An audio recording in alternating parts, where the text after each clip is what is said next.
So how do you fix blurry videos sent from iPhone to the Android? Let's talk about it. If you're new on Foxtecc, make sure you become part of the community by subscribing so you'll then not miss anything important. Okay, so it depends on how exactly you're sharing the videos. If you're using the built-in messages app on the iPhone and you send it to the Android, it's possible that you're using the MMS service. And that is very likely going to decrease the quality of the videos.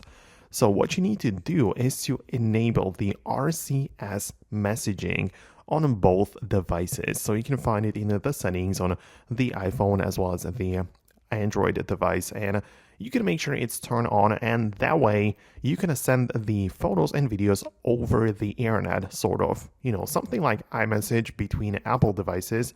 RCS is the same thing between multiple platforms, but that is going to end up sharing the photos in much better quality, which includes the videos as well. So I believe that this should fix the issue for you.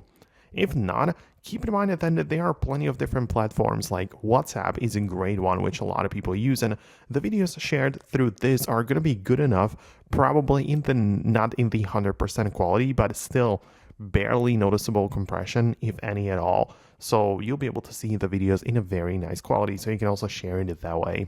Now, let me know in the comments below what exactly the problem was, or if you managed to fix it for you. Thanks a lot for watching, and I'll see you later in the upcoming videos as well.